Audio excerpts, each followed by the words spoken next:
Hindi grammar, Hindi व्याकरण, पाठ 2, वर्ण विचार। प्रिय छात्रों, पिछले अध्यायन में आप मौखिक और लिखित भाषा के विषय में पढ़ चुके हैं। बोलते समय हम जिन ध्वनियों का उच्चारण करते हैं वही ध्वनियाँ वर्ण या अक्षर कहलाती है। वर्ण भाषा की सबसे छोटी इकाई है। इस प्रकार हम कह सकते हैं कि वर्ण उस ध्वनि को कहते हैं जिसके और टुकड़े नहीं किए जा सकते हैं। भाषा का मूल रूप मौखिक भाषा ही है। वर्ण भाषा की लघुतम इकाई है जिसके और खंड नहीं किए जा सकते। इसका एक उदाहरण देखते हैं। अनुज पत्र लिखता है। इस वाक्य के खंड किए जा सकते हैं। इसमें 4 शब्द प्रयुक्त है, अनुज पत्र लिखता तथा है। इन ध्वनियों को और अलग अलग करके देखिए। अनुज, आ प्लस में ना प्लस में ऊ प्लस में जा प्लस में आ। इस ध्वनियों तथा वर्णों के और टुकड़े नहीं किए जा सकते। अनंत भाषा की सबसे छोटी मौखिक इकाई ध्वनि तथा इनके लिखित रूप को वर्ण कहते हैं, जैसे क, न, ज, लस, ला और सा आदि। दूसरे शब्दों में मौखिक ध्वनियों को व्यक्त करने वाले चिन्ह वर्ण कहलाते हैं। वर्ण के 3 भेद होते हैं: स्वर, व्यंजन, अयोगभाव। स्वर, जिन वर्णों का उच्चारण करते समय हवा मुंह में बिना रुके बाहर आती है उन्हें स्वर कहते हैं। स्वर स्वतंत्र ध्वनि है। हिंदी में 11 स्वर है: आ, ई, ऊ, ऋषि, ए, ओ।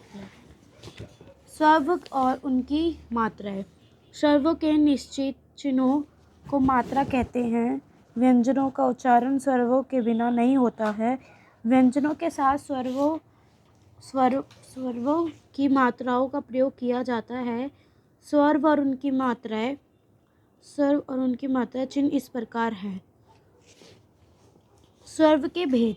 स्वर 3 प्रकार के होते हैं: आहंशीय स्वर, दीर्घ स्वर, प्लुत स्वर। आहंशीय आरव स्वर जिन स्वरों का उच्चारण करते समय सबसे कम समय लगता है उन्हें आहन स्वर कहते हैं। अन स्वर के 4 हैं: आ, ई, ऊ, ऋषि। दीर्घ स्वर, जिन स्वरों का उच्चारण करते समय आहन स्वरों के लगभग 2 गुना अधिक समय लगता है उन्हें दीर्घ स्वर कहते हैं। दीर्घ स्वर 7 है: आ, ई, ऊ, ए, ओ। प्लुत स्वर, जिन स्वरों का उच्चारण करते समय आहंशीय स्वरों के लगभग 3 गुना अधिक समय लगता है उन्हें प्लुत स्वर कहते हैं। प्लुत स्वरों का उच्चारण मात्र पढ़ने और पुकारने आदि के लिए किया जाता है। जिस स्वर का उच्चारण प्लुत के रूप में किया जाता है उसके आगे हिंदी की गिनती का अंक जैसे लिखा जाता है 3 लिखा जाता है।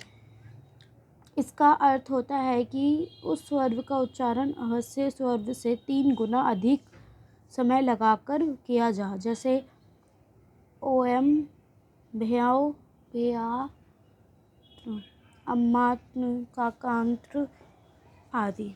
व्यंजन, जिन वर्णों का उच्चारण करते समय हवा कंठ के निकलकर मुंह में रुककर बाहर आती है उन्हें व्यंजन कहते हैं।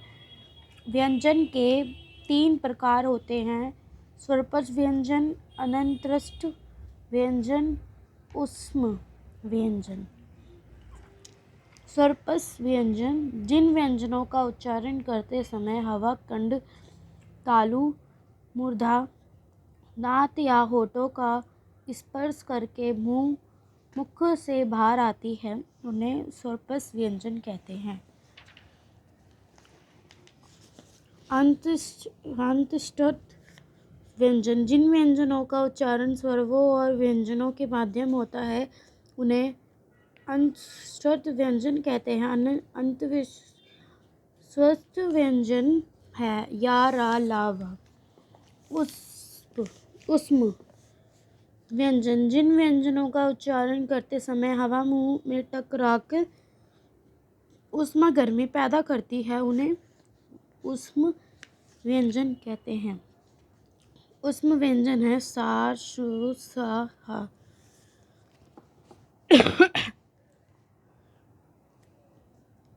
आरोग्यवाणी पर्यायण वायु की मात्रा के आधार पर व्यंजनों का गर्वीकरण।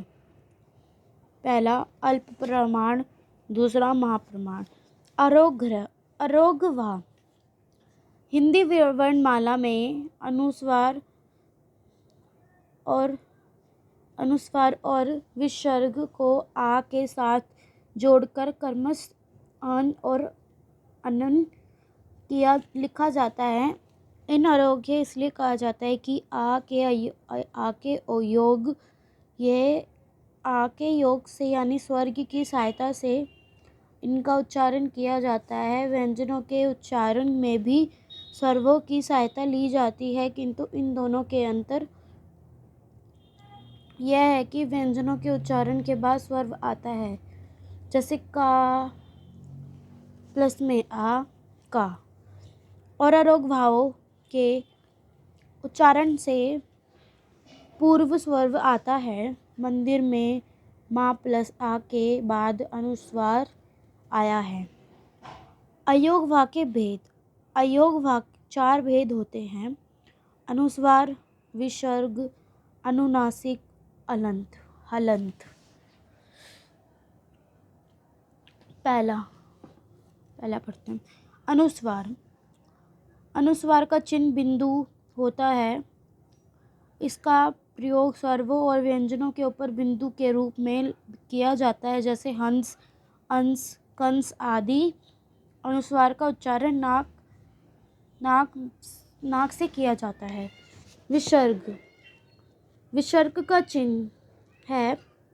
इसका प्रयोग वर्ण के आगे 2 बिंदुओं के रूप में होता है, जैसे प्रथम नम्र, अनंतम, करण आदि। विसर्ग का उच्चारण आहा के समान होता है। अनुनासिक का चिन्ह है। इसे चंद्र बिंदु भी कहते हैं। इसका प्रयोग स्वरों और व्यंजनों के ऊपर किया जाता है, जैसे आँख, गाम, टांग, सांप आदि। अनुनासिक का उच्चारण नाक और मुंह से किया जाता है। हलंत व्यंजनों के नीचे हलंत का चिन्ह लगाते हैं। इसका अर्थ होता है कि वह व्यंजन आधा है या स्वरहीन है।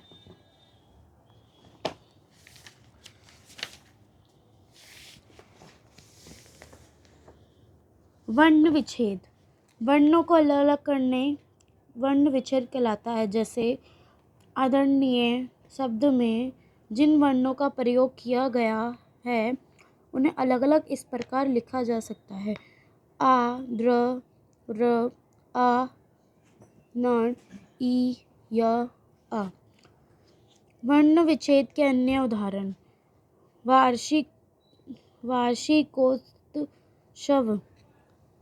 वान प्लस आ प्लस रा प्लस सा, षटकोण प्लस ई, का प्लस ओ प्लस ता प्लस सा प्लस आ प्लस वा प्लस आ। आओ दोहराए। भाषा की सबसे छोटी इकाई जिसके खंड नहीं होते वर्ण कहलाती है। स्वर तथा व्यंजन के दो भेद हैं। वर्णों के समूह को वर्णमाला कहते हैं। दो या दो से अधिक व्यंजनों के संयोग मेल से मिलकर बनने वाले वर्ण को संयुक्त वर्ण कहते हैं। शब्द में आए वर्णों को अलग अलग करके लिखना वर्ण विच्छेद कहलाता है। हो गया।